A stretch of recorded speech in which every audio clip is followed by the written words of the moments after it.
Hey, what's up guys? I hope you all are doing well. I'm Kevin Eknes and welcome back to my channel. Today I wanted to show you guys a neat little trick that I've been applying to my chords lately. Now the inspiration behind this concept is actually derived from country players or Telecaster players that has a B-Bender mechanism on their guitars. Now the B-Bender is kind of like a system or mechanism that allows you to raise the pitch of the B string when you engage it. It's basically engaged from the strap button whenever you pull it down, and it kind of creates a sort of a sound like this. You've probably seen some players do that, and it's basically emulating some of the sounds you would get from a pedal steel if that was your instrument. And so I wanted to apply this kind of a concept on just some other chords that may not be that traditional and kind of outside country, because I love mixing and matching between genres and stuff. The one criteria for this concept to work on a chord is that the B string contains a half step interval from its chord scale. So meaning that if we have this voicing here for A major, if the A major is the Lydian chord, meaning that we're in the key of E,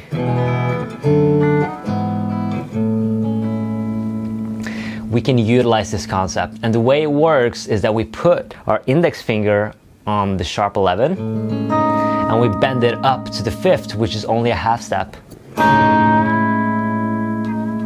And we can make like a slur on it if we want. Or let's say that we're in the key of F sharp minor. Over the D chord, we would be able to utilize that.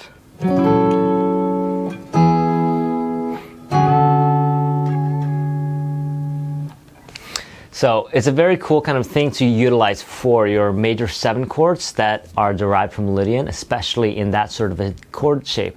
And the second chord that we're going to take a look at is going to be the minor 7 flat 5, or the half diminished chord. So let's say we're in the key of C major. That's your B minor 7 flat 5.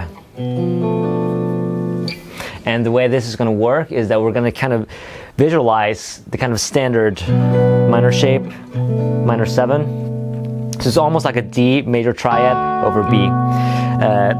B minor 7, and then we move the 5th down to 11.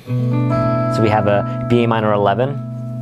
And then the way this works is that we bend up a half step on the 11th, which turns into a flat 5, which is the kind of key interval inside a Locrian.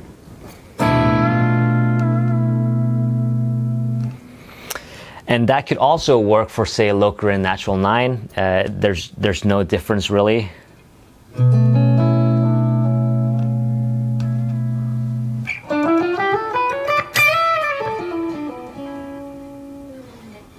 So very cool kind of thing to utilize for your minor 7 flat 5 or half diminished chords. It would work well over any kind of like the 7th step in like a song, or it would work over like a minor 2/5 in just kind of any kind of jazz standard or so, or anywhere that you would see a half diminished chord basically.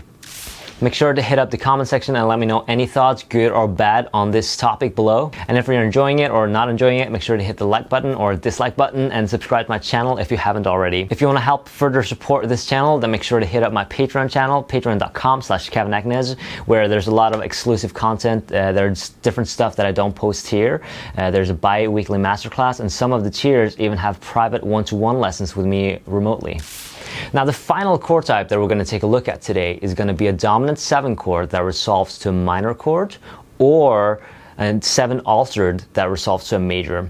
So basically what we're going to do is we're going to take the dominant 7 and we're going to apply a flat 13 onto it. So normally with a dominant 7, I would play it like that. And in order for this to work, we need to reorganize some of the kind of fingerings there. So basically we need to do this. Here, as you can see, the ring finger is on the root note on the E string. The flat 7 is covered by the middle finger on the D. The major 3rd is by the pinky on the G, and then the 5th is by the index finger on the B string. And then what we're going to do is we're going to use the index finger again to bend up half a step, and we're going to turn that 5th into a flat 13. So it's a very cool sound that kind of emulates the sort of altered sound that you get from, say, an altered scale.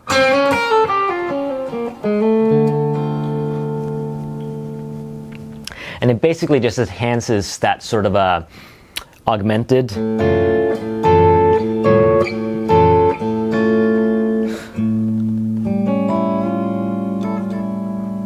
And it's great to just apply to anywhere where you would use an altered scale. Now, I'm fully aware that the perfect fifth is not a note inside a super Locrian or an altered scale. But to me, what sounds more natural is actually an altered natural 5 scale.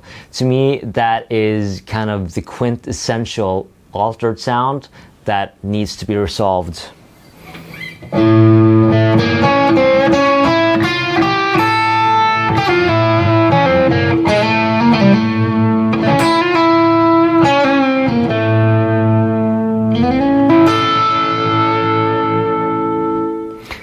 Obviously, that's just a personal preference, but that is kind of why I think this exact concept works over just 7 altered chords.